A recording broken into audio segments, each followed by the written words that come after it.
La Gran Batalla es un espacio para hispanohablantes. No solamente nos vamos a quedar en México, sino vamos a conocer las historias de argentinos, venezolanos, colombianos, chilenos, los migrantes en Estados Unidos o cualquier persona de la comunidad LGBTQ+, que hable español y que quiera contar su historia. Este es su espacio. Hoy, con Eric, estamos en Nueva York, pero vamos a irnos a Venezuela, que es tu alma mater, pues, tu Mi hogar, corazón, ¿no? Tu hogar. sin lugar a dudas. Saskia, bienvenida a mi No. casa, un honor tenerte acá. Aparte, es lo que quiero decir, nos recibiste en Por no es favor, un set de estudio, no crean que rentamos este espacio, un es honor. casa de Eric. No sabes la felicidad que me va a estar aquí contigo. Gracias. Te investigué porque bendita tecnología, pero también hablé con un amigo que tenemos en común, que es el querido Pana. Pana, que es socio de este proyecto, al cual adoramos. Eh, no sé por dónde empezar contigo, con esta historia tan increíble que tienes. Me gustaría empezar desde el principio. Por Cuéntame favor. de ti, de tu vida, de tu entorno, de tu familia, tu vida en Venezuela cuando estabas creciendo. Bueno, yo soy el segundo de tres hermanos por el lado de mamá. Un hogar disfuncional, pero sin lugar a dudas, yo diría de una madre soltera, a pesar de que tenía un esposo que se mantuvo siempre ausente. Desde pequeño yo toda la vida mantuve el trabajar y el estudiar como una forma dual de conducir mi vida y de salir adelante. No solo, como yo lo decía, sacar buenas notas ya me garantizaba traer dinero a la mesa porque tenía becas. Creo que la beca es una palabra clave que vamos a Sí. mantener siempre porque el estudiar y el prepararme siempre iba atado a poder acceder a recursos que me garantizaban no solo hacerlo, sino también mantener al resto de mi comunidad, o en ese primer caso, mi Wow. primera comuna, ¿no? Mi Sí, familia. tu familia. Ujú. Un hogar creo no tan conservador porque mi mamá siempre ha sido muy abierta en términos de las personas de la comunidad que en su época vivían por el barrio o que eran allegados a la familia o incluso la madrina que nunca hablábamos, Mm. que las Sí, amigas, soltera para ajá, siempre con esa no, amiga especial, ¿no? Sí, sí, exacto, sí, sí, sí. la madrina que tiene su amiga, Mm. pero, pero sí, ella siempre mantuvo esa apertura a los amigos de mi hermana, que quizás que eran más abiertamente gay y ella siempre tuvo ese espacio de aceptación hacia afuera, aunque adentro ella siempre decía, siempre y cuando no sean los hijos míos. Que eso, Entonces, eso es una mentalidad que ajá, siempre me ha ajá, parecido increíble. Hay mucha gente en Latinoamérica particularmente que es todo bien hasta que hasta que toca la pasa en puerta de casa. casa, tal cual. Y creo que para mí eso siempre estuvo presente en mantenerme, eh, yo no sé si, para mí hay dos temas complejos, porque un tema es mi sexualidad y un tema también fue mi apariencia física. Yo Okay. siempre he tenido como rasgos muy femeninos, incluso de niño cuando iba a comprar ropa con mi mamá, le decían, le traigo el vestido para su niña y ella no, es varón. Entonces siempre yo tenía eso detrás como que no es varón y yo no es varón o no es varón. Entonces siempre ¿Qué implicó había, eso para ti? había, no sé, yo creo que para mí ha sido mucho más complejo conquistar mi masculinidad, mucho más que aceptarme sexualmente. O sea, creo que esas dos cosas estuvieron muy arraigados. Incluso hace poco, este propio verano, fui a hacerme los pies, el pedicure, Ujú. y salió un no homofóbico de adentro cuando la chica me dice, ¿quieres que te pinte las uñas de los pies? Y yo así como, no, ¿Por o qué? sea, ¿de cuándo acá? Y enseguida yo mismo me corregí y le dije, ¿sabes qué? No, píntamelo del color de las tiras de atrás. O sea, y lo hice un statement de este verano como seguir trabajando una homofobia internalizada quizás. Pero creo que independientemente, el hogar en el que crecí siempre me dio la fundación para poder soñar con lo que quisiera hacer. O sea, mi mamá siempre nos enseñó de que yo te doy hasta donde tú puedo brindar el apoyo que te puedo brindar, pero lo que construyas de ahí en adelante depende de tu preparación, de lo que tú sueñes y lo que decidas alcanzar. A ver, quiero regresar porque acabas de decir tantas cosas Ujú. que blow my mind away, pero a ver, esto de la homofobia internalizada es un concepto tan importante y me gustaría que adentremos un poco porque muchísimas personas, particularmente en Latinoamérica, donde nacimos en espacios machistas, y podemos decir, ¿no? Nuestras mamás fueron abiertas, venimos de colegios quizá un poco más abiertos, podemos siempre, siempre tener como razones por las cuales quizá el machismo no estaba tan arraigado, pero al final del día, el puro hecho de nacer en Latinoamérica te da cuestiones machistas porque está en todos lados, Está ¿no? arraigado Está en... arraigado. arraigado en... desafortunadamente, en cómo nos crían, en cómo nos enseñan a hablar, en cómo nos presentaron que era el role model de una familia. Y yo creo que lo más triste a veces es verlo también desde la madre, ¿no? Que se supone que debería ser también ese espacio que te acerca a la feminidad de una forma natural y saber que desde ahí no había en ese momento... mi mamá, por ejemplo, sigue siendo de las que se resiste a decirme tu esposo, tu pareja, tu novio. Ujú. Ella todavía dice la persona, ¿sabes? Yo oro por tu persona especial, como que todavía lo mantiene como sin un género, pero ya no dice ella o tu Claro. esposa. Entonces ya yo eso lo tomo como ganancia. Creo que es de las cosas que he aprendido también a respetar eh, las grandes batallas intergeneracionales, donde aprendes a entender quizás cómo conectar un lenguaje hacia generaciones mucho más jóvenes que también incluso sigue siendo un aprendizaje para mí, siendo parte de los millennials de, del último quarter, de los Los últimos, millennials, el piquetito, sí, sí, exacto, sí. pero que al mismo tiempo sigue siendo una tarea que uno hace con los mayores que nosotros, sigue siendo una explicación y un puente que quizás nos toca a nosotros como generación en este Es momento. que acabas de decir algo muy importante, que es un puente que nos toca, porque muchas veces, yo lo vivo mucho también en el gremio feminista, ¿no? Que está al final muy de la mano de la comunidad, pero a nosotros no nos toca educar, sí nos toca educar, porque Sí, yo a veces lo vivo con mi propia abuela o la familia de mi esposa, que es como, no es que sean homofóbicos, no es que sean anti de la comunidad, pero simplemente no se les ocurre que una cosa se dice de cierta manera o que una cosa se refiere o se hace de cierta manera. No es que no quieran, es que simplemente no saben, ¿no? está wired, lo tienen de alguna forma. Y yo a veces creo que también uno tiene que ser un poco, no sé si justo o sensato sea la palabra, pero hay momentos en que uno le toca hacerle la tarea a aquella persona que Sí, no le gusta sí. hacer la tarea. Todos hemos tenido ese compañero en algún momento de nuestras vidas que lo cargas y tú entregas el trabajo por todo. Y generalmente en una sociedad que se resiste a aprender, que se resiste a evolucionar mentalmente, es donde nos toca a nosotros hacer la tarea para aquellos que Sí. tienen una flojera mental, Y por decirlo así. eso es importante, ¿eh? Porque también hay que entender que en el mundo del activismo, en cualquier grupo minoritario o vulnerable, eh, si alguien no hubiera hecho la tarea, no tendríamos los avances. O sea, si Rosa Parks no se hubiera sentado hasta adelante un día, hoy Claro. quizá la comunidad afrodescendiente no estaría sentándose en Camino Sánchez. Si Susan B. Anthony no se hubiera quemado los brasieres y exigido el voto, igual hoy las mujeres aún no votaríamos. Si Milk no hubiera hecho lo que hizo, igual y hoy, Marcha, Silvia, o que de sea, hecho para la mí esas creación. historias, precisamente hablando de personas que abrieron el camino para nosotros, y perdona que te interrumpa, No, no, Saskia, no, porque no. justamente Marcha y Silvia para mí fueron dos heroínas que hoy por hoy me gusta hablar, me gusta aprender, me gusta entender, no solamente Marcha por ser Uh negra, -huh. transexual, sino Silvia la latina, Sí, que era mitad puertorriqueña y mitad mitad brasileña. venezolana, que la cría la abuela que por ser venezolana le decía Pato, Uh que al -huh. final era el nombre como que la llamaba, que es la forma en venezolano de discriminar a un homosexual. Entonces yo creo, o una persona con manerismo.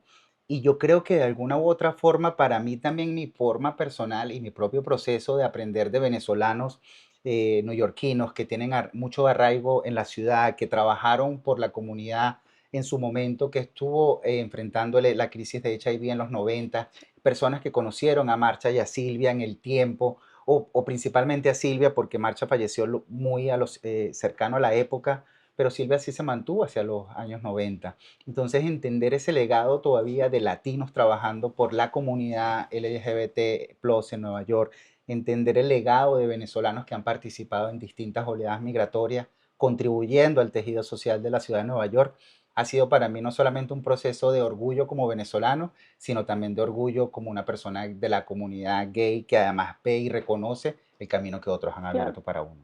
Aparte, mucha gente no sabe esto, pero también está arraigado esa lucha desde un lugar de muchísima compasión y empatía, porque la comunidad transgender y la comunidad lésbica salieron a cuidar a los gays con VIH en esa Precisamente. época dicen que por eso es la L antes de la Antes de G, la G, es ¿no? que se me lo dice, se me escalofría la piel, Sí, porque es que sí, justamente entiendo que ahí antes se le refería como G primero, sí, pero el posicionamiento de la L pasa precisamente eso, ¿no? Que nadie entendía más a los sí, gays que la comunidad lésbica porque y los cuidaron transexual. y fueron los que se atrevieron, o sea, estas imágenes a mí también se me pone la piel chinita porque estas imágenes de las mujeres lesbianas entrando a los hospitales y la comunidad heterosexual en suits así con guantes hasta Ah, acá para hacerle una limpieza en una de las heridas quizá de una persona con VIH, es una cosa brutal, o sea, yo me imagino ese abrazo, ese acompañamiento en una persona que estaba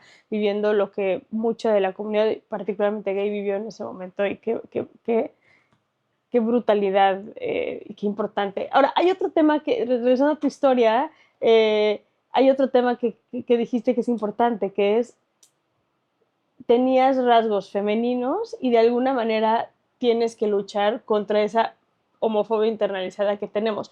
¿Qué fue de tu educación o de tu entorno social, ¿no? De ujú, tu ujú. comunidad?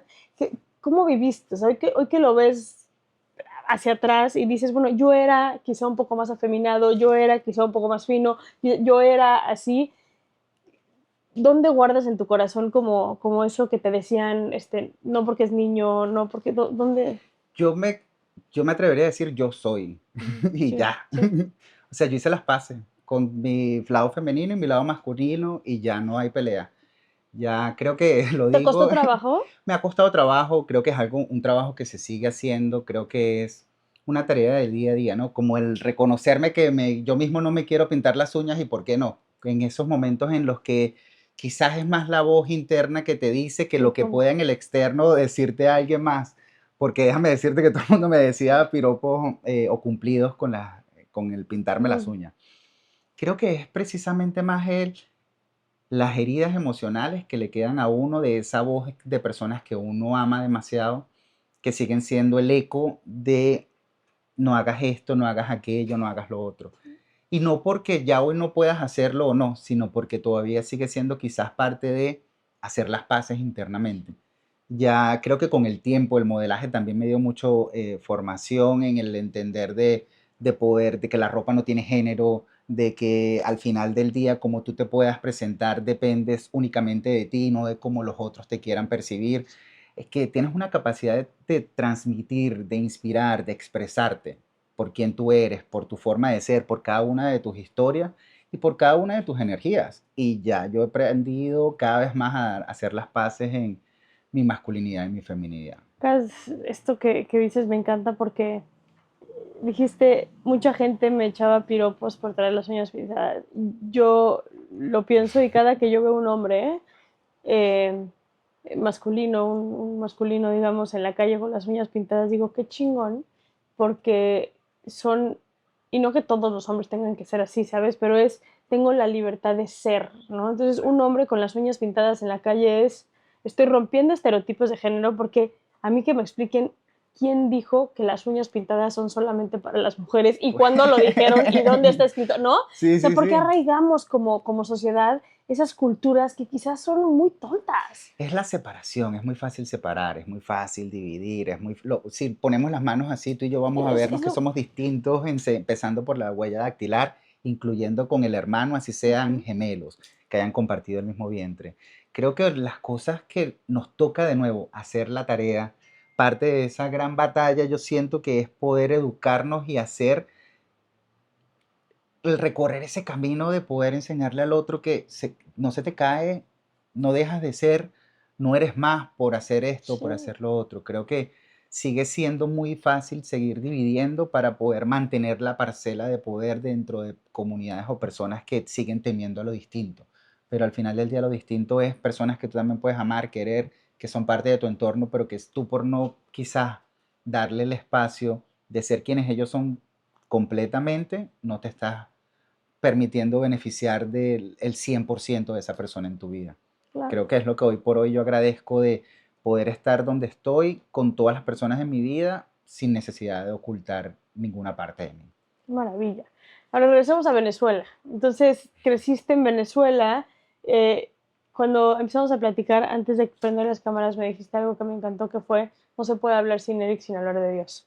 Sin lugar a dudas. Y tú eres cristiano y vas a dedicar tu vida Yo a... estuve a punto de convertirme en pastor evangélico. Yo me formé en la iglesia evangélica desde los 16 años y mi principal formación de liderazgo, mi principal entendimiento de servir al prójimo viene de la formación cristiana evangélica.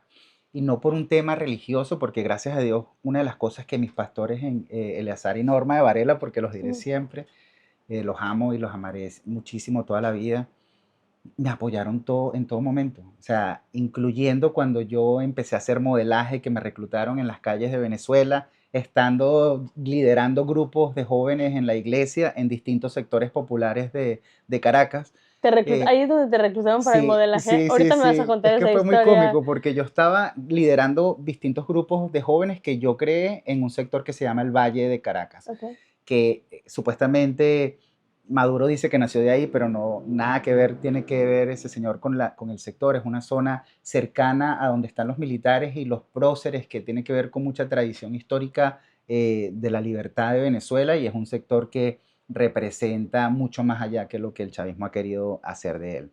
Yo en el Valle crecí, tengo familia que adoro y quiero, y ahí tuve la oportunidad de también experimentar mis primeras eh, redes o comunidades de liderazgo donde yo podía ser un conector de ellos con la iglesia, y más que con la iglesia, con Dios. O sea, porque al final del día una de las cosas que yo aprendí de mi relación con Dios es eso, que la religión es lo que los otros te quieren vender.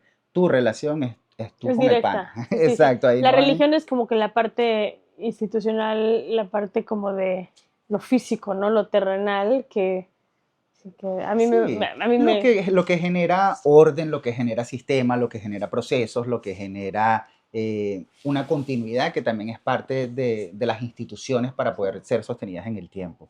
Pero al final del día, la sangre, el músculo, el espíritu que la mueve, es tu relación directamente con el tipo de espiritualidad que tú concibas. En mi caso, yo la sigo llamando Dios, y nunca olvidaré que en ese mismo proceso de estar creciendo, yo llevaba más de 100 jóvenes bajo mi cuidado o bajo mi liderazgo.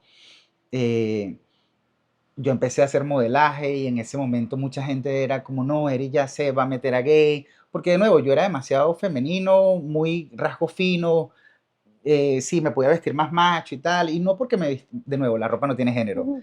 pero al final del día, independientemente, yo siempre seré yo. O sea, tengo manerismos, tengo formas de expresar y de ver la vida distintamente.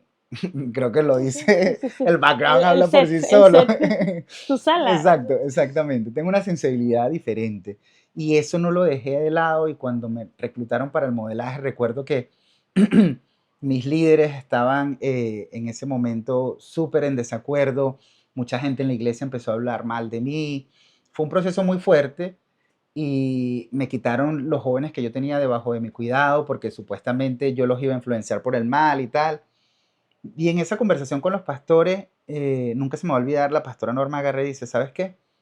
Esta convención vamos a cambiarle el nombre, vamos a llamarle el modelo de Dios. Manda a construir una pasarela, y el pastor dijo, llámame a todos los líderes.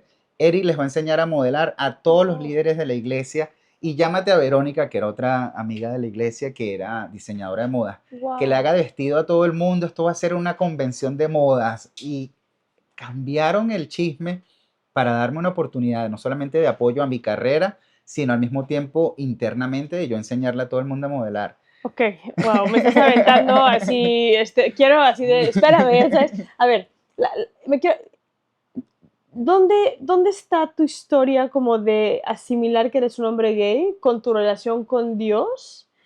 ¿Y por qué es que entras al mundo, no le quiero llamar religioso, pero al Ujú. mundo clerical o Del servicio, yo del creo que para servicio? mí Okay, siempre ha sido clave el servir a la comunidad a la que ok, pertenezco. O sea, sí. para mí nunca, yo no podré ser de las personas que se quedan sentados sin hacer lo que le corresponde o lo que pudiera hacer. Yo recuerdo de niño, yo detestaba ver a mi mamá entrar a una fiesta ajena y ella estar metiéndose a la cocina, a acomodar cosas y ayudar porque ella no podía estar tranquila. Y yo así como, pero siéntate, tú eres Sí, sí. invitada. Y ahora yo soy igual o peor. Entonces siento que eso me va a caracterizar siempre, y la iglesia fue una oportunidad para mí no solamente de aprender y de formarme, Y literal, los pastores me enseñaron a soñar, a ponerme aparatos, a Ujú. acomodar mi dentadura, a estudiar, no porque no lo hubiera hecho, sino fue un tema más de darme las herramientas para continuar ese camino al que iba. Eh, Mi primer traje, el poder anudarme una corbata, eso me lo enseñó el pastor. Creo que de ahí fue unas bases sumamente sólidas, incluso para poder entender lo que venía a hacer después, que a través del modelaje, yo después terminé conectando eh, yo también yo he tenido muchos trabajos, creo que al final del día, lo comentaba también hace un Mm, rato detrás de cámara, yo fui coordinador de campamentos alrededor de todo el país y eso me daba a mí un conocimiento geográfico de Venezuela y también logístico, claro. que al mismo tiempo que yo hacía modelaje, fue lo que me conectó con la política. Y terminé de separarme por completo de la iglesia, al mismo tiempo de que me involucraba mucho más en la política, pero sin dejar de que mis principios de servir y de formar y de reclutar equipos, que era un skill que aprendí dentro de la iglesia, lo pudiera yo ahora traducir hacia la política. Entonces me queda claro que un poco pues, dentro de tu comunidad esta cosa como de religiosa de servir a través de Dios y todo eso, era como lo que te dio oportunidades de alguna manera y tú estabas trabajando con más niños para también darles de alguna manera oportunidades. Eh, ¿Cómo es que tomas la decisión? Ahí ya sabías que eras gay y estabas ok con todo lo que se dice de que Dios y los gays y todo eso, ¿o fue para ti complejo? Sí, o sea, yo creo que más que igual que de adolescente, había una atracción hacia los hombres. Es que es complejo, porque al final del día mi relación hacia Dios y yo veía todo ese tema de lo que el versículo que supuestamente tradujeron en el tiempo y es lo que buscan de utilizar para condenar de hombres que se acuestan con hombres serán malditos. Al final del día eso no era lo que explicaba antes. Cuando tú revisas teológicamente la Biblia, ahí lo que hablaba era de los hombres mayores que utilizaban el poder con hombres más jóvenes O sea, que ellos. pedofilia, que es una Exactamente, es un cosa abuso de poder completamente completamente distinta. distinto en vez de hablar de dos hombres del mismo sexo y que por consensualmente decidieran construir una relación.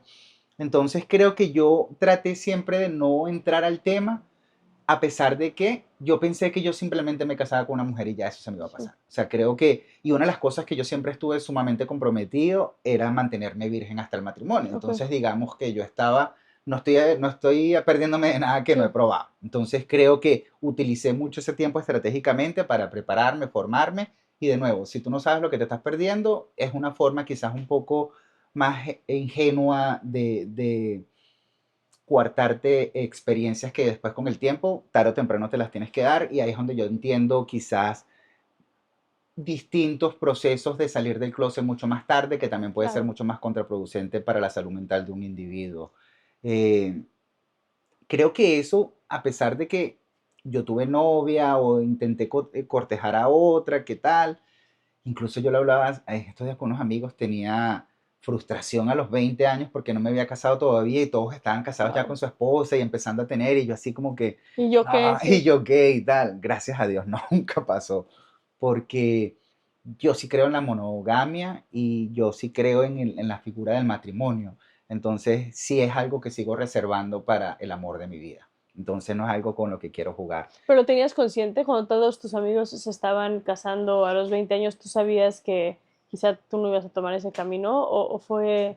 Es que yo creo que parte de la frustración con la que yo tenía rabia, etcétera, era en el fondo aceptar que eso no era para mí, que no era lo que yo quería, que yo de repente empezaba a ver a gente y ya empezando a vivir encima de la casa de la mamá y yo así como que yo lo que quiero es Sí. mudarme de aquí, sacar a mi mamá de Ujú. aquí. Todo lo contrario, yo no puedo acostumbrarme a que esto va a ser mi camino de vida.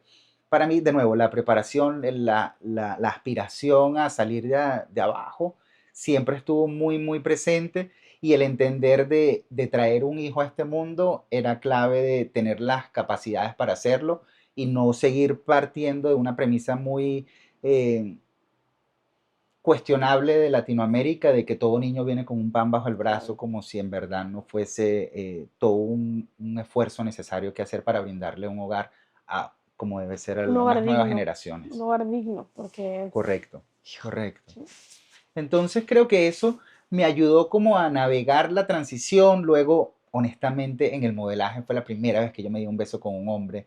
Entonces fue así como rarísimo, porque era como, yo me acuerdo al día siguiente yo me paré todo, me tocaba los labios y yo decía, ¿qué me pasó anoche? Porque además tenía barba y me raspó. Entonces yo estaba así como que, ¿qué me pasó? ¿Cómo qué onda? Y mi familia, todo el mundo se dio cuenta. Y yo, no, nada, yo conocí una chama anoche y nos dimos los besos. Y yo cambié o sea, yo empecé todos los cuentos era, ya yo les ponía femenino. O sea, ya de ahí empezó un tema de make up la historia, Sí. ¿sabes? Como que cambiaba el género y ya. ¿La pasaste mal internamente en ese proceso? Sí y no, porque creo que creativamente utilicé para yo contarme el cuento también a mí de que estaba saliendo con mujeres Ujú. mientras estaba experimentando con hombres.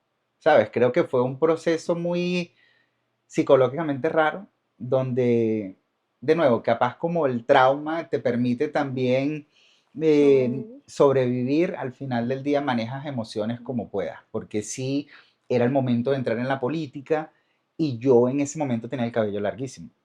Y justo yo teniendo el cabello por acá, por los Wow. hombros, en una de las oportunidades de fundar Voluntad Popular, que era el partido que yo cofundé, en dos estados del país que son fronterizos con Colombia, el Amazonas y el estado Apure, llegaron unos de los líderes de uno de estos estados a Caracas y yo estaba supuesto a ir a hacer la gira, a organizar a todo el equipo, el taller de formación, juramentarlos, y hacer el onboarding de ellos Ujú. al partido. Y dicen así, imagínate, estamos tú y yo y él está aquí. Y él hablando, no, pero este carajo no va a ir para Caracas, no va a ir para allá. Yo no quiero a este pan allá, no sé qué, yo no lo quiero allá, ¿cómo va a ir ese con ese pelo largo así? Y él hablando de tú a tú con No, el no, otro no. Como y si tú no Eric existieras. si no existiese. Entonces yo agarré y me rapé el coco, o sea, yo mismo con en Barcelona, un viaje que hice también por un amigo que no Sí, era sí, solo sí, sí, amigo, sí, sí, sí, sí. pero todo el Un amigo mundo, de exacto, ajá, los ajá, que exacto, todos todos tuvimos tuvimos esos eso. amigos y además eso fue lo increíble porque yo viajé de Venezuela por primera vez afuera por la política, un encuentro de jóvenes políticos de España y Latinoamérica. Ese viaje me cambió la vida, 2010, porque además yo viajo con el cabello largo a España, todo el mundo creía que yo era el hijo de Enrique Iglesias, de De Julio Julio Iglesias. Iglesias Jr. Yo no te puedo explicar, yo tuve acceso VIP a un montón de sitios, o sea, España ganó el mundial ese verano, fue el mejor verano de mi vida, ese Wow. verano perdí la virginidad, fue Ahí como, dijiste siempre ya, no. Ya, ya, ya, ya, ya, no, ya, ya. siempre no. Y además como que yo tengo más futuro afuera, este negrito tiene más sazón en otro lugar quizás, que yo creo que es lamentablemente lo que yo entendí desde ese momento, que en Venezuela no iba a ser para mí posible ser yo. Independientemente que el partido que nosotros estábamos fundando se convertía en el primer partido de Venezuela, no solamente siendo el último que se fundó en democracia, sino además el primero que traía a la comunidad LGBT a la mesa. O sea, Sí. nosotros escogimos un presidente de la comunidad LGBT, teníamos un movimiento de la comunidad LGBT dentro del partido, como teníamos el movimiento gremial, como teníamos el movimiento de mujeres, el ecológico, distintos movimientos sectoriales que nos permitían tener mucha mayor representatividad del país en todos los sectores. Creo que para mí eso siempre fue sumamente fundamental y para todos nosotros en el partido de mantener una diversidad, no solamente en discurso, sino en acción. Y lo más cómico es que en el tiempo, a pesar de que habían unos cuantos asumiendo el movimiento LGBT del partido, muchos otros teníamos otras posiciones de liderazgo en el partido que no eran necesariamente abiertamente de la comunidad, pero terminamos siendo gays en nuestra vida post-Venezuela, del exilio o finalmente reconociendo y haciendo las paces contigo mismo. ¿Cómo era ser gay en Venezuela en pleno 2010, 2015? Yo viajaba, honestamente, yo después de ese viaje, yo empecé a viajar al menos 2 veces al año fuera de Venezuela para ver Poder amigos, ser. para poder ser. Adentro Y estaba difícil ser. adentro te estoy contando, o sea, yo me tenía que rapar el cabello para ir a Pero dentro de distintos la política, a estados. nivel comunidad también. Yo creo que yo también parte de mi propia homofobia, yo no interactuaba tanto con ciertos grupos a pesar de que éramos de los mismos amigos, etcétera. Sin embargo, tuve un amigo que siempre me protegió en momentos en el que trataron de sacarme del closet obligadamente. Sí. ¿Sabes? Él siempre Rosmi Mantilla, un preso político diputado de Venezuela que también estuvo representando a la Asamblea Nacional como el primer diputado abiertamente gay en Venezuela, asimismo como nosotros tuvimos a Tamara Adrián, la primera diputada transexual de todas las Américas. Actualmente preso político. Él fue preso Él fue, político por ok. muchos años en Venezuela y ya actualmente, gracias a Dios, está casado, libre y fuera del país en Francia. También sigue trabajando por la libertad y los derechos humanos de presos políticos en Venezuela. Pero creo que independientemente de los distintos movimientos que había, todavía había mucho enclosetado, ¿sabes? Incluyéndome. O sea, que manteníamos nuestras agendas separadas de lo que políticamente pudiéramos hacer. Porque en ese momento yo llevaba, era las juventudes del partido a nivel comunitario. Yo manejaba nacionalmente todo lo que tenía que ver con trabajo social, jornadas de salud, educación en los jóvenes y las comunidades. Es que eso creo que es importante el decirlo. Creo que en Latinoamérica en general, la comunidad LGBT dentro de la política podría estar dentro con representación, más no tiene puestos de liderazgo de manera extraordinaria, pues, ¿no? Sigue habiendo como un machismo y una homofobia muy puntual. Y a veces hasta como un instrumentalismo, porque es como que, ajá, tenemos un espacio para los gays, y es como que, ajá, ¿y acaso Eso, nosotros no sí. somos otras cosas más? Como que, vamos a Sí, aprovechar sí, meterlos en un solo hueco. si somos gays, entonces nada más pueden hablar de ser gay y de sus Ajá, temas gays. ajá. Y es como, no, espérate, soy gay, pero soy un experto en políticas públicas, Mi experticia ha abarcado muchísimas otras áreas mucho más de la comunidad, y yo honestamente sigo educándome en cómo ejercer mis privilegios, la influencia o los espacios a los que tenga acceso para poder beneficiar a gente de la comunidad LGBT. Pero yo en principio mi trabajo siempre estuvo enfocado hacia la comunidad en en general, general. gente viniendo de bajos recursos que quería superarse, cómo tú podías generar impacto social en los espacios que al final todos decidimos vivir por un pacto social. O sea, en el fondo no es que yo tengo que estar 100% de acuerdo contigo ni tú conmigo, sino en cómo trabajamos en común de las cosas que nos afectan comunalmente. Ser gay es quien eres, no te define. Y Correcto, eso es, creo, lo que correcto. también tenemos que hoy entender que es parte de la lucha, ¿no? Sí, Podemos ser igual que cualquier otra persona, podemos hacer lo mismo que cualquier otra persona, aparte de ser personas de la comunidad, somos personas que tenemos otros intereses y no necesariamente, yo desde que salí del closet también, oye, te quieren invitar al congreso, no sé qué, de la comunidad LGBT, ¿para qué hables de que de ser lesbiana? Okay, o sea, no, yo exacto. soy psicóloga, criminóloga, soy Ajá, te puedo abogado hablar. penalista, o sea, a mí no me, o sea, sí, todo bien, pero es parte de quién soy, no me define. No, y que también es injusto con aquellos activistas latinoamericanos que han llevado la bandera durante los años en los que Sí, hoy, exacto. o sea, hoy es mucho más fácil, y a pesar de que no es fácil, sabemos que no es fácil serlo, activista de derechos humanos Sí, por la comunidad LGBTQ. O sea, para mí es injusto sentarme a hablar en nombre de cuando hay muchísimos otros activistas que han llevado por muchos años la bandera y trabajado por los beneficios que hoy muchos gozamos. Entonces, yo eso sí tengo claro de que uno ve más alto cuando estás montado en los hombros de gigantes. Esos gigantes son los que han pavimentado el camino para que podamos 100%. discutir esto que estamos hablando Y ahora. no nada más eso, pero ser un activista en materia de derechos humanos, particularmente de la comunidad LGBT, implica también el ser eso. No toda la gente por el hecho de ser gay, lesbiano, trans, bisexual, etcétera, queer, ya automáticamente es Claro, activista. O correcto, sea, no correcto. tiene absolutamente nada que ver y requiere de un conocimiento muy particular. A ver, tú estuviste en un momento de Venezuela complejo, Eric. Tú, como lo acabas de decir, fundaron este último partido que se pudo fundar antes de pues, la dictadura, ¿no? Hay que Correcto, decirlo, la dictadura en Venezuela. Eh, Leopoldo estuvo en cárcel mucho tiempo, correcto. y al final tú tienes que salir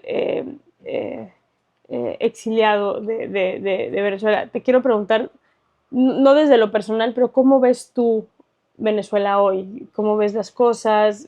Acaban de tener como unas elecciones muy durísimas, donde María Corina fue una cosa brutal, Leopoldo, una cosa, y todos ustedes que también desde adentro, desde afuera, están luchando por Venezuela con, me imagino, mucho dolor, ¿no? Dolor y esperanza, porque creo que es una herida abierta que ni termina de cangrenar o de infectar que puedas hacer corte, ni mucho menos termina de sanar, Ok. lamentablemente. Yo creo, yo me refiero a veces a Venezuela como ese paciente, ese familiar que sigues amando y esperando su recuperación, pero no hay expectativas de cuándo vaya a ocurrir ese milagro. Porque creo que también ha sido responsable con el tiempo, incluso en lo personal, de hacerme cargo de mis expectativas en cuándo yo quería que sucedieran las cosas y cuánto yo me metía a poder hacer hasta lo que no pudiera. Y no solo yo, tantos de nosotros que han hecho y mucha gente que sigue dentro de Venezuela haciéndolo. Creo que por eso hablo de esperanza, porque hay gente dentro del país que sigue haciéndolo todo, que sigue eh, bajo persecución, bajo angustia, bajo anonimato, cambiándose de hogar, escondidos por todo el país, en clandestinidad, pero manteniendo la esperanza latente, como lo es María Corina y el resto de los liderazgos que se mantienen en el país. Lo mantienen los presos políticos que están detrás de las rejas. Creo que para cada uno de nosotros que está en el exilio, en distintos espacios de la vida, los que se mantienen hoy como activistas de manera individual, o los que seguimos trabajando desde otros espacios también, no solo para crecer profesionalmente, sino también aportar a otros venezolanos afectados en los lugares de acogida que hoy vivimos. Y creo que eso ha sido también la diferencia, ¿no? Donde empiezas a entender que ya no solo puedes seguir haciendo o esperando hacer cuando llegue el cambio en Venezuela allá, porque mucha de esa Venezuela de allá ya también llegó acá. Muchos de los problemas que teníamos allá hoy son parte de las comunidades en las que nosotros tenemos presentes. Hoy los venezolanos estamos regados por todo el mundo. Sí. Cada vez hay lugares donde nos quieren más que otros. Cada vez hay lugares que nos ponen más a un lado que otros. Y creo que esa es una realidad que hoy nos caracteriza a todos los venezolanos como una herida abierta donde es complejo hablarlo, es complejo entenderlo, es casi que hay gente que le prende velas a Trump mientras hay otros que no quisieran, pero en el fondo todos es como si le tengo que ver algo a alguien, pues Sí. que a quién sería, ¿no? Y es lo complejo del punto en el que está la sociedad venezolana y nuestro país, donde por más de 25 años hoy hemos visto casi que gritándole al mundo, hey, lo que ustedes están viendo ahora, eso era Chávez, o sea, tú no puedes terminar de destruir ni de perderle el respeto a las instituciones, porque las personas están supuestas a cambiarse y las instituciones es el colectivo, es el esfuerzo colectivo que se ha venido construyendo intergeneracionalmente. Independientemente de lo imperfecto que puedan ser, yo hoy a todo el que nos pregunta el caso de Venezuela siempre le digo, cuida tus instituciones, porque independientemente estas personas más temprano que tarde deben salir. Y la muerte de un presidente no es la solución. Lo vimos con Chávez y No, con Fidel. menos si descuidaste las instituciones sí, sí, sí, es que pienso también en mi país y en cómo de pronto estamos perdiendo algunas instituciones y la autonomía de instituciones claves, El como juzgado. la Comisión de Derechos Humanos, el tema de transparencias y demás. Y vaya, creo, me gusta la presidenta que tenemos ahorita, pero sí creo que el expresidente Andrés Manuel le hizo mucho daño a nuestro país y vulneró la autonomía de ciertas instituciones de manera Institucional. muy importante. Y qué bueno que lo dices, porque las cosas que están pasando en Venezuela pasan porque día a día no se cuidan esas instituciones. No, y que mermaron al punto en el que ya hoy por hoy incluso ese ente electoral que terminó de organizar la elección del año pasado, donde les demostramos que ganamos aún Claro, con sus reglas, aún con sus máquinas, aún con todas las trabas que le pusieron a toda la gente en Venezuela, porque los que no, estuvimos en el no. exterior no pudimos votar, aún con eso todavía ya hoy por hoy siguen tratando de vender una historia que no es. Y creo que ya es Aparte de la manera más descarada.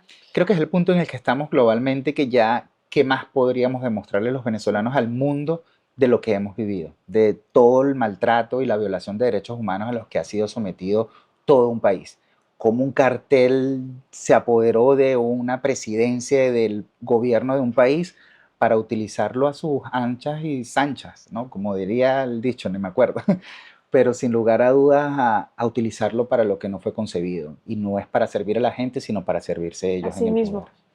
¿Cómo fue tu decisión de venirte para Estados Unidos? ¿Y vienes solo? ¿Tienes la oportunidad de haber traído a tu mamá, a tus hermanos? ¿Cómo es tu vida aquí, ahora en Nueva York? ¿Cómo cambió? Yo creo que una de las bendiciones para mí, yo siempre lo diré, es que tuve la oportunidad de salir. Tengo muchos amigos que siguen estando presos, otros que fueron asesinados, otros que que fueron encarcelados por muchos años. Creo que un grupo de nosotros fue beneficiados entendiendo de que cualquiera tenía un número. Había una ruleta rusa en la que el régimen, sin lugar a dudas, sigue sacando para contar historias según lo que ellos les convenga y con ello ir detrás de cualquier persona de que haya formado cualquier tipo de liderazgo en Venezuela, sin importar el nivel que hayas tenido de influencia. Y digo ser privilegiado porque en el fondo el primer grupo que salimos fue cuando metieron preso a Leopoldo, y estar en Miami dentro de todo me brindó esa primera comunidad dentro de Estados Unidos para poder aprender a introducirme a la sociedad americana, que en el fondo en ese momento mucha gente estaba hacia DC. Todavía los venezolanos no estábamos en todo Estados Unidos ni en toda la región como hoy por hoy se vive. Y los años de Miami fue una oportunidad de entender no solamente que ya me tocaba hacer las paces conmigo mismo y no poder seguir ocultando de que ya no, el Eric gay es Eric solo afuera, porque ya Eric está afuera, y el Eric de la política también está afuera. Entonces en Miami fue esa Sí, primera... como junto a estos dos Exacto, personajes, los dos ¿no? personajes Puta, qué salieron. difícil es eso. Entonces, estar en Miami fue la primera conversación pública con mis amigos, que muchos de ellos venían de la política. Fabiola Colmenares, que es una gran hermana de mi vida, que justo por ella fue que yo entro en Voluntad Popular, una gran actriz que también se convirtió en activista. Eh, tenemos mucha amistad y muchos años que antes de la política y luego a través de la política, la universidad, etcétera. Y ese primer espacio en Miami de poder ya yo abrirme, salir del closet, con otros amigos que también otros salieron del closet, entonces fue una oportunidad de empezar a construir otro tipo de relación distinta, porque ya no era solamente poder organizar a la diáspora, poder pensar cómo colaboramos hacia el país desde afuera, sino también ya siendo completamente quienes somos. Entonces eso me empezó a regalar un superpoder que yo no conocía, y era la No, no, es oportunidad, que ajá, ajá, yo creo que nadie lo entiende hasta que lo vive, que es cuando integras esas dos personalidades que tuviste que dividir, tal cual. las integras, es un superpoder. Tal cual, tal Literal, cual. o sea, de repente eres una persona que dices, ok, ya Y yo entendí. esto me daba Sí, miedo. sí, como esto me daba miedo, esto está Ajá. espectacular, Ajá, no ¿sabes? mames, Claro, lo tenía sí. atrasado, güey. Sí, sí, sí, fue muy cómico el poder percibir eso, yo creo que sigue siendo un proceso, ¿no? El poder darme la oportunidad de, como digo yo, integrar las distintas partes de mí. Yo siempre a veces lo ilustro como una gran mesa donde están los distintos Eris sentados. A uno les doy más comidas que a otro, Mm, a unos le paso el micrófono menos que a otro, pero ya cada uno tiene el asiento en su mesa. claro. O sea, ya cada quien tiene su espacio en el mismo lugar. Me acuerdo que mi psicóloga, cuando yo estaba en el closet, me decía, sabes que yo te veo y veo como muchas islas, güey. Mm, Y lo que tenemos que hacer es como que hacer un continente. Necesitamos ujú, juntar ujú, esas ujú. islas, necesitamos hacer un país, porque es la única manera en la cual tú vas a poder ver lo que no estás pudiendo ver, Tal ¿no? Y cual. yo decía, qué loca, ¿qué es eso de juntar islas? No, Ajá, no, no, no, no. no. Hoy es, Tú porque no entiendes, uno no, no, juzgándolos no. a ellos. Nancy también, mi psicóloga, me ayudó en ese momento de mi closet de una manera que yo creo que le debo la vida en muchos Mm, aspectos, pero sí, es como nos integramos como personas, ¿no? A correcto. ver, hoy estás trabajando en una organización que trabaja con la comunidad LGBT. Correcto. Entonces sigues activo a nivel político, pero pues como dices tú, en el exilio, pero también ahora tu full-time job, o sea, tu trabajo de tiempo completo es trabajar con la comunidad. ¿Cómo es que terminas Es la aquí? mejor bendición que me ha pasado en mucho tiempo, Saskia, porque Time Forward, ya estando en Nueva York por mucho tiempo, he logrado conectar a la comunidad entre sí de Nueva York, New Jersey, Connecticut, todos los venezolanos. Hemos hecho cantidades de eventos hacia Naciones Unidas, protestas para denunciar la situación de Venezuela, mantener en comunicación en inglés lo que pasa en el país y de alguna u otra forma posicionar nuestra comunidad en los distintos entes gubernamentales a los que hemos podido tener acceso. Entonces déjame me regreso, porque sí quiero No, platicar de esto. ¿Qué implica? Justo esa es la pregunta. ¿Qué implica hacer política desde afuera siendo venezolano? Porque lo vemos en todos lados, ¿no? O sea, quienes no somos venezolanos, quienes tenemos un teléfono para las noticias, lo vimos ahorita en las elecciones, todo lo que hizo el mundo entero, y son los venezolanos en el mundo entero gritando. Cuéntanos un poco el behind the scenes Es que de, de, de de cómo una fue para organización ustedes. como, yo creo que cada día más tienes a una comunidad venezolana tan necesaria de hablar, de poder educar, de poder ayudar a transmitirle a otro lo que sufre la gente nuestra en Venezuela, las personas a las que uno tiene acceso, el que hoy cada uno se siente un reportero tratando de elevar la voz del que no tiene quien lo escuche, ¿no? Y eso para nosotros siempre ha sido clave en Nueva York porque, de nuevo, como te decía hace rato, aquí ha habido venezolanos que estuvieron antes, otros que llegamos durante y otros que han seguido llegando después. Entonces, incluso la preparación para recibir las oleadas de migrantes que llegaron después de la pandemia ha sido parte del crecimiento y el aprendizaje como comunidad, que yo creo que al final del día para nosotros siempre ha sido clave no solo el poder entender de que el trauma del exilio no se vive solo, sino que al mismo tiempo hay oportunidad de colaborar con la comunidad receptora, porque al final del cuentas también ahora tenemos problemas de la misma comunidad a la que ahora hacemos parte, donde ya ahora estás en una ciudad que también tiene sus propios problemas y tienes maneras tú de involucrarte aportando, pero que también te afectan. Ah, Entonces creo que eso nos ha permitido a nosotros involucrarnos con las distintas autoridades locales de manera no solo de educarlo hacia Venezuela, sino también de poder brindarle la ayuda a servir a nuestra comunidad venezolana en sus nuevos espacios. Porque una de las cosas que ha tenido Nueva York históricamente es un aprendizaje cultural de atender a las comunidades migrantes con ese lente de poder entender cuáles son sus tradiciones, cuáles son sus maneras interculturales de poder ser integrados a esta sociedad que es tan variopinta y que hay espacio para todo. Entonces, si bien ha sido un tema de activismo, no solo de organizar como soluciones, sino también de denunciar en Naciones Unidas y en otros espacios, yo entro a la universidad, hago mi maestría en Columbia University cuando la pandemia. El mismo día que Trump dice que nos vamos en 2 semanas de pandemia, el 13 de marzo del 2020, yo ese mismo día recibo mi carta de admisión a la Universidad de Columbia. Entonces, que además es Columbia organizando la primera beca para refugiados globalmente del mundo. Se convierte en el primer instrumento Fulbright para 13 personas de perfiles de distintos países de wow. refugiados, siendo yo el primer latino y el único venezolano. Wow. Entonces, la vida me cambia a pesar de que entro a la universidad en pandemia, hay mucha publicidad, hay mucho relacionamiento. Yo termino graduándome manejando la misma beca que me dieron a mí dentro de la universidad y como nos pasa a todos en algún momento, vino un problema con el asilo. O sea, me lo habían aprobado, pero no salía el sistema, o sea, todo un mismatch de papeles y yo duré 2 años sin trabajar. Que son los últimos, después de Colombia, Sí, sí, haciendo sí, lo que hace Ivy todo migrante, League, o exacto. sea, Después de Ivy League, a lo que hace todo migrante. Tú sabes, a buscar claro, de claro. creativamente pagar tus cuentas y mantenerte al día en una sociedad que no es nada económica, pero que al mismo tiempo tú no viniste a hacer carga para otros. ¿Fue difícil? Fue complejo porque en ese tiempo falleció mi hermano, los hombres más importantes de mi vida, mi abuelo, mi pastor, mi otro abuelo. Y creo que estos últimos 3 años después de graduarme de Columbia fueron un proceso para llevarme al California Center. Okay. Porque justo el año pasado fue el momento en el que ya otra vez con permiso, con todo, volviendo a recordar quién eres, de lo que eres capaz, no solamente hacia Venezuela, sino también accediendo hacia un trabajo americano. Y el poder de nuevo brindar parte de tu experiencia y aprendizaje hacia la comunidad que hoy te recibe, que en este caso es la neoyorquina para mí. Y el California Center es la organización más grande de Estados Unidos que ofrece casa a jóvenes en situación de calle solo por ser de la comunidad.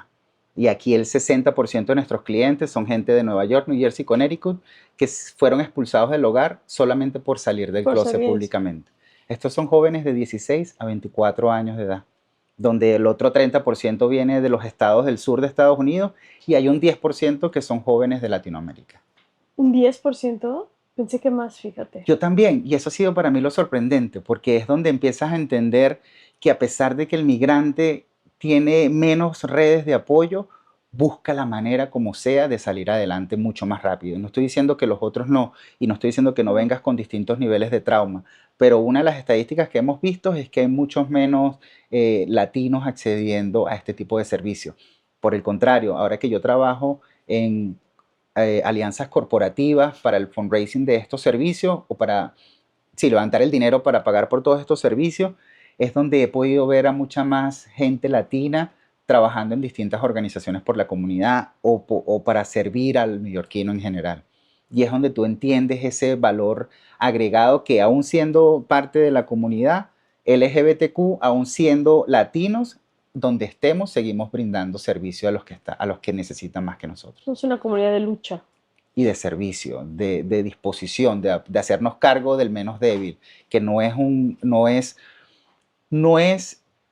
detrimento el poder hacerte cargo de alguien que nunca jamás podrá devolverte el favor que tú le puedas hacer.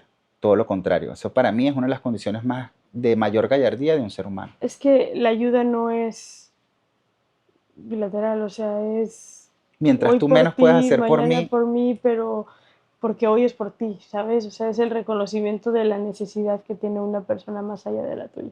tal cual. Y eso es súper importante. ¿Cuál es la historia de estos jóvenes que ustedes Es complejo ayudan? porque por leyes no puedo hablar de muchas de estas historias porque todas están, o sea, protegidas. Sin embargo, lo que sí te puedo decir es que ha sido una experiencia que yo siempre soñé de niño en el sentido de, yo recuerdo que cuando yo iba con mi mamá a su trabajo en el ministerio en Venezuela, mi mamá yo crecí toda la vida yendo a su empleo en un ministerio, el Ministerio de la Familia y luego Ministerio de la Salud. Entonces yo iba y veía a toda la gente con su traje, con sus portafolios y aquello aspiracional.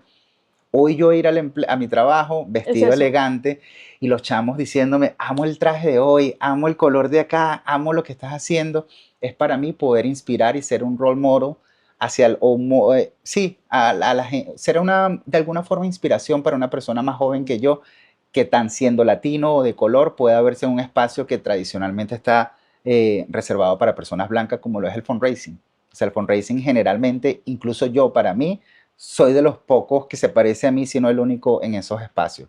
Entonces ha sido una oportunidad nuevamente para dejar Venezuela en alto, para recuperarme y reentender de que yo tengo que agregar todavía en los espacios a los que tengo acceso, sobre todo cuando hago las paces con las distintas partes de mí. ¿Qué sigue, Eric? ¿Qué sigue para ti? Mm, O sea, ya te integraste, ya lograste. Tengo muchas preguntas para ti. Quiero saber dónde está tu por mamá, si favor, está bien. en En Venezuela. Venezuela Si tienes está en oportunidad. Venezuela, yo no he visto a mi familia desde entonces. Yo tengo 11 años sin ver a mi familia. Esa Wow. sigue siendo como mi pena abierta. Eh, Y no menos, no es para menos. Ha de sí, ser es dolorosísimo. complejo, ha sido el duelo más duro que me ha tocado vivir, porque mi hermano falleció el día de mi cumpleaños el año pasado. Uf, Y como yo le digo a él, cuando peleo a veces con él, como que obviamente tenías que ir el día de mi cumpleaños porque al final del día querías acompañarme quizás, acompañan. o que no me olvidase de ti Sí, como si sí. fuese muy fácil haberme olvidado de ti, coñito. Eh, ¿De qué muere él? Él se deprimió muchísimo en su Muchísimo. exilio. Él le tocó una experiencia muy difícil en el Perú eh, que apagó su vida. Y creo que si bien mi proceso tiene mucha bendición y de nuevo por eso te decía al principio, nunca podrás hablar de él y sin contar de Dios, Ujú, porque es que Dios me ha tenido así, ujú. así, una tras la otra, tras la otra. O sea, antes de empezar el empleo yo estaba a punto de que me sacaran de mi hogar y pude así pagar nuevamente la juez y todo. Nunca todo es una historia, siempre hay muchas batallas, ¿no? Que Ujú. todos nos toca llevar. El año pasado fue reconectar también con artistas que me han permitido también agregarle valor a sus proyectos y por ahí estamos trabajando en un colectivo que nos involucra Ok. en creatividad y en cómo aportar desde una narrativa distinta, ¿no? Los traumas que hemos vivido y las conversaciones incómodas que no se pueden todavía digerir. Y yo creo que el drama del exilio venezolano todavía tiene mucha historia que contar, no solo por lo que mi hermano padeció, lo que sigue padeciendo mucha gente, eh, lo que Sí. no hablan, lo que no se dice, las heridas que se llevan abiertas. Creo que para mí eso sigue siendo clave, trabajar y darle voz a los venezolanos que seguimos con esa vena abierta, pero que al mismo tiempo sea una oportunidad de volver a sonreír, porque yo creo que algo que nos caracteriza a los venezolanos es que no nos dejamos de sonreír a donde vayamos, que buscamos la manera de aportar con bien y dejar el lugar mejor que nos recibió. Entonces, yo sí creo que la historia nos va a dar la oportunidad de volver a decir Venezuela con la frente en alto. Porque aparte Por- es un amor muy profundo a su país, ¿no? sí, No esto, conozco un solo venezolano que no ame profundamente a su país y que no sufra el exilio que no sufra el exilio gracias. desde, desde un dolor profundo de haber tenido que dejar. Y aunque entiendo Y que que es no lo un... escogimos. Sí, Que lo más duro en la vida es que hoy por hoy yo puedo tomar decisiones, ¿sabes? Que yo hoy entiendo que por primera vez estoy trabajando en un espacio que es de la comunidad y que si bien no es 100% para venezolanos, ahí se benefician latinos, etcétera. Es poder saber de que hay elecciones que el venezolano no ha podido tener nunca, que hay muchos jóvenes que no han podido conocer lo que es decidir algo, que no haya sido preconcebido, que no haya sido digerido, que no haya sido decantado por nadie más. Creo que ese es para mí uno de los privilegios que siempre tengo muy presente, no solamente el que hoy pueda hacer, darle la continuidad y la reconciliación a todas las partes de mí en un solo lugar, el reconocer mi historia y la de otros, el seguir resaltando las bendiciones que me ha tocado, no solamente hacia otros, sino incluso hasta en comparación con mi propio núcleo familiar. Eh, Son de las que me mantienen a carta cabal, ¿no? Como sabiendo de que todavía hay más que podemos hacer, de que todos nos estamos preparando desde donde estemos, porque todos seguimos soñando en algún momento a colaborar a la reconstrucción de esa tierra hermosa y que desde donde estamos también seguimos haciendo país. O sea, yo no desde donde estoy, mi trabajo, todo el mundo sabe que yo soy venezolano, donde voy yo, todo el mundo sabe que soy venezolano, eh, porque es mi orgullo, de ahí vengo, ahí debo todo lo que soy eh, y jamás me atreveré a negarlo, jamás. No podría ser Eric sin Dios y sin Venezuela. qué profundidad, el también que la gente entienda. Te escucho y voy a hacer un comentario que quizás suene un poco superficial, no quiero que suene así, pero yo me acuerdo que me empezó a salir en Instagram una cuenta Ujú. de Families Reunited, ¿no? Y Mm. entonces de repente esta persona lleva 20 años sin ver a su mamá y la va a ver por primera vez. Esta persona, y yo decía, esto es fake news, esto era mi cabeza, ¿eh? Mm. Viviendo en el privilegio en México de poder vivir y abrazar a mi familia todos los días, que mi mamá cuida a mis hijos, vaya, o sea, que es un privilegio absoluto. Y decía, esto es fake news. ¿Cómo una persona, ¿no? Lleva 20 años sin ver a su familia, ¿sabes? Y luego conoces la profundidad que le acabas de decir tú del exilio.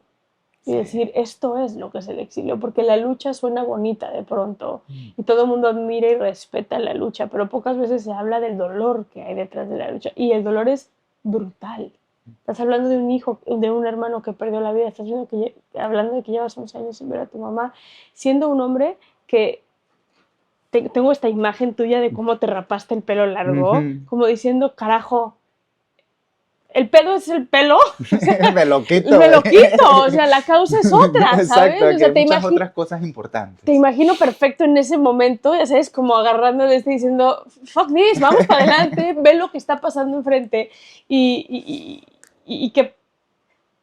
qué poderoso que puedas también vulnerarte y hablarlo desde ahí. ¿Cómo está tu mamá? Sana, Okay. sana, viva, gracias a Dios. Como digo yo, afortunadamente, yo por estar afuera la puedo ayudar Ayudar. económicamente y creo que eso es un privilegio que lo tenemos claro en comparación de muchos venezolanos que no tienen a otro familiar afuera que los pueda ayudar. Yo sigo soñando, que tú hablabas de esos videos así Sí, fake sí. news y yo, si supieras lo que yo tengo anotado, este reencuentro me parece más cuchi que el otro, No, no, no. yo voy a hacer una mezcla de reencuentros para llevar a volver a abrazar a mi familia o a mis mujeres, mi mamá, mi hermana, mi sobrina, que son esos tres primeros abrazos que más anhelo, ¿no? Que te urgen. Sí, sí, sí, sí. Pero hasta que ese momento llegue, tengo la bendición de tener amigos que también son como familia, que también son parte de ese exilio, otros que ya he hecho aquí en Nueva York.